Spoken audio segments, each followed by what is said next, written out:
in this case, Russell Simmons owes 3 women $3 million after failing to pay them previously agreed upon settlements.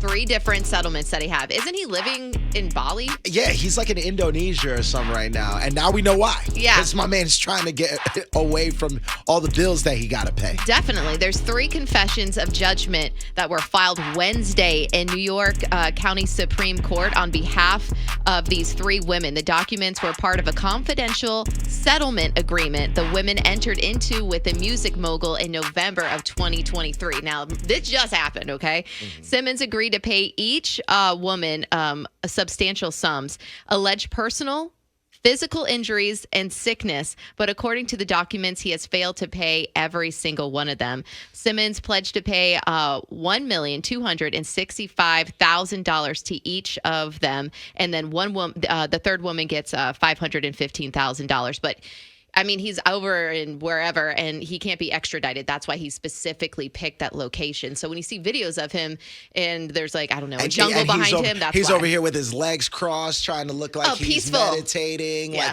like he's such a saint. Mm-hmm. Nah, my man owes a lot of money to a couple of people. And what were the crimes? It says assault. Yeah. Let's see here. Alleged personal and physical injuries and sickness. Now, there's other women that are suing him as well for alleged sexual assaults. So he's just off doing his own thing. Remember Usher went to go visit him as well? Yeah. A while ago. I mean, dude, a lot of people looked at him like a mentor. One of the people being Getty. Sure.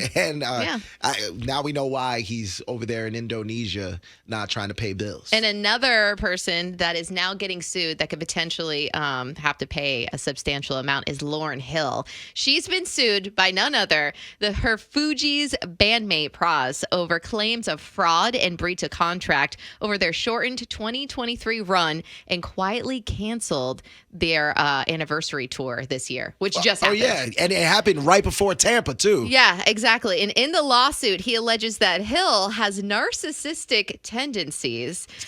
Okay, yeah, we can see that from a mile away, by the way. Okay. And includes a claim as such, including one about how Hill turned down a $5 million payout to perform at Coachella because her ego was bruised when No Doubt received the top billing, and she wanted the top billing. So she turned that down because No Doubt was going to be the last one to go up on the stage. Yeah, I mean, she probably wanted to be the last one to go up on stage because she knew she was going to be late. Yeah, right, exactly. But honestly, like, how are you going to take that away from No Doubt? No Doubt hadn't been on tour or anything. And a lot of people were actually looking for No Doubt to headline Coachella.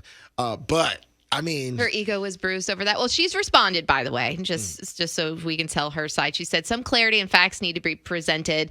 It's been silent and pushing through because I understood that he was under some stress because of the legal battles. Maybe that was affecting his judgment and state of mind and character. She's saying that he crazy.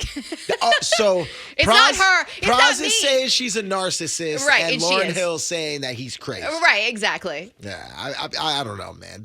That entire group, every time they go up out on tour or on stage, like, everybody wants to go, everybody wants to see them, but there always seems to be a problem with something going on, whether it's Lauryn Hill being late, her not getting there on time or at all, or just the group getting together and just being on the same page. I'm just gonna go out there on a limb. Now, I could be insane by saying this. I think she's the problem. I don't know. I mean, if it walks like a duck. If Pras is the one that's suing her, we know who the problem is here. The narcissist? Yeah, I mean, maybe. Yeah. We don't know. We have some celebrity news we need to break down for you. R. Kelly's daughter, Joanne, will speak out about her disgraced father in a new documentary. It features raw and emotional interviews with Joanne and her other siblings, as well as their mother, who was married to R. Kelly from 1996 to 2009. That is a long time. Together, they speak about a dark reality of living in the shadow of one of the most notorious figures in music. Now, the big thing that is going to come out in this documentary, the film's official logline says that the film's Joanne is going to share a heartbreaking secret that shattered her childhood and changed her specifically forever. Oh, man. And we can only assume what that is. I mean, everybody's assuming that it's going to be like some news about R. Kelly doing something to his daughter. I hope that is not the news, but I mean, if anything, they have to pull you in and hook you in with something, and that's going to be their way. Right. So everybody's going to watch this just for that news. Well, yeah, and R. Kelly, just a little reminder, he's been found guilty of 6 of 13 counts of owning, producing child pornography, and enticing a minor back in September. Man. In other news, Rich Homie Quan's cause of death is finally revealed.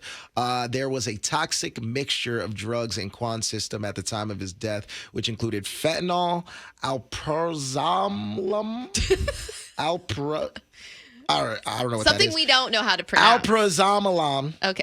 codeine, promethazine, and THC. RHQ reported oh my God. He had no signs of trauma related to his death and was ruled an accident. Quan passed away at 33 years old on September 5th. An autopsy was performed a day later, and he was officially laid to rest with an Atlanta funeral service held on September 17th. That's heartbreaking. I mean, this hurt, like that loss. I remember reading it the second it happened, and I was just in shock. And we were all hoping and praying it wasn't going to be a mixture of drugs, especially with the big F word, fentanyl, but it looks like that's what happened. That was in the system amongst other things, but yeah, people, don't do drugs out there, especially kids. Listen to this. You don't know what's mixed with. Okay, so did you hear the news about Will Smith? I mean, I read this and I was like, this can't be true. But okay, the Men in Black director, he revealed that on set in 1997, the action comedy once had to be evacuated.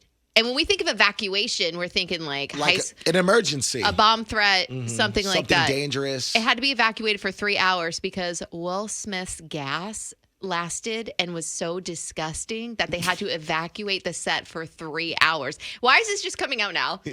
I don't know. What is going on? This movie came out over 20 years ago. It's like, this is news now. I know, which is crazy. Have you ever passed gas so bad that like the room had to be evacuated? No. I mean, I've passed gas before in public and people laugh, but to clear an entire room. I don't believe you. Especially for hours? No? No, I don't believe you. I've never done it before, but you know what? I will try it. No, don't do it. Here we go.